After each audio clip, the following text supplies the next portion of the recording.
So if you know the Planet Hollywood and Miracle Mile area, if you're in Earl of Sandwich in Planet Hollywood and walk to the garage, you pass this Hilton area, the Alara Club Lounge or something. I never knew you could just walk in between 6 a.m. and 10 p.m. You could just walk in. So I walked in, down to my right, there's rooms, not the Planet Hollywood rooms, the Hilton rooms, and behind me is this pool. Let me get a better picture of that. Yeah, it's incredibly windy out. You can see the wind making the ripples in the pool, but looks like a cool spot out there. So one thing that never made sense to me in poker was when I heard people say their longest sessions were when they were losing. You know, they're trying to fight back to even. They'll play like a 20-hour session to try to get back to even. I always thought it should be the complete opposite. When you're winning, why would you ever leave? When you're making great decisions and runouts are going your way and you're making bluffs that make sense and work and you're just coolering people also, why would you ever get up from the table? When things aren't going your way, you don't have to force like a full day of 8 hours or 10 hours. I'm not saying only play 45 minutes, but you can tell when things aren't going your way. Bluffs that make sense, just you're getting called.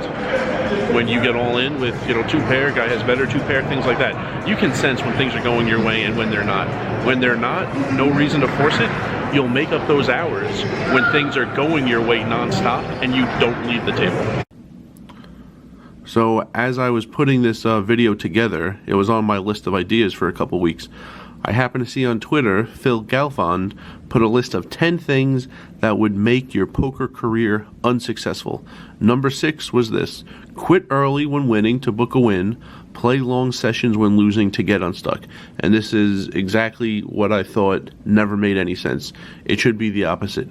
When you're winning, never leave. And I wasn't always great at this. When I played online, I didn't quite understand it. I was actually always nervous I was going to lose the money back. So when I had good online days, playing like a lot of sit and goes, it was always like a medium amount, never like a ton. I should have really played some like huge sit and go days. But once I started playing live, I started understanding it better. So let's look at some stats. This is my Excel spreadsheet. I took a picture of it. I sorted my days by session length. These are my 25 longest sessions, not 25 best wins. That would be way more money. 25 longest sessions.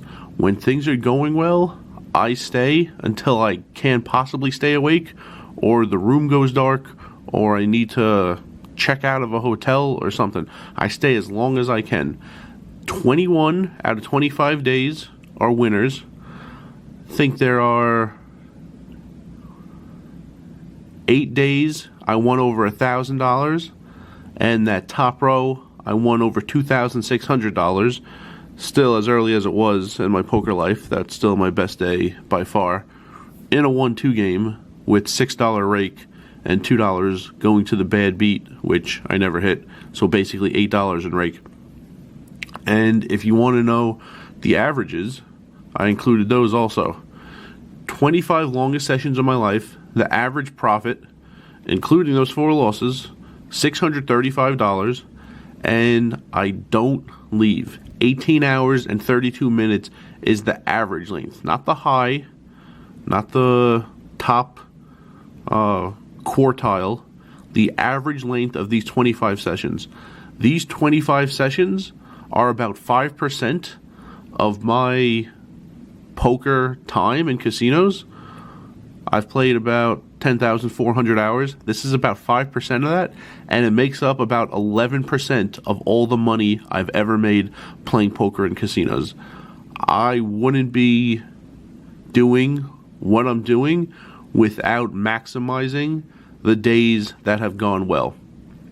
That top row, I had a hotel room for 2 nights. I checked in, just basically put my duffel bag in my room, went to the casino, and didn't even use the hotel room. I got to the casino around 6 p.m. 2 a.m.s later, the game was dying a little bit, and I knew I had to go back at some point to get my stuff. Went back, slept for like 5 hours, went right back to the casino. Because I didn't just take this concept for one session. The entire weekend, you know, things were going well. So I didn't want to sleep that long. Slept 5 hours, went back to the casino, and not that the next session is on this list, but the next session was like 10 hours, $700 also. I made about $3,300 in that one weekend. I absolutely maximized everything I could when things were going well that weekend. So I don't understand leaving early when things are going well, and I really don't understand staying longer when things are not going well. I've played, one hand. There was a week in Wisconsin. I spent the night. The casino was about 80 miles from my apartment. I played, spent the night in Milwaukee, went back to the casino, and that first hand I butchered. In addition to that, things weren't as good that day. There wasn't a lot of energy in the room. There weren't as many tables.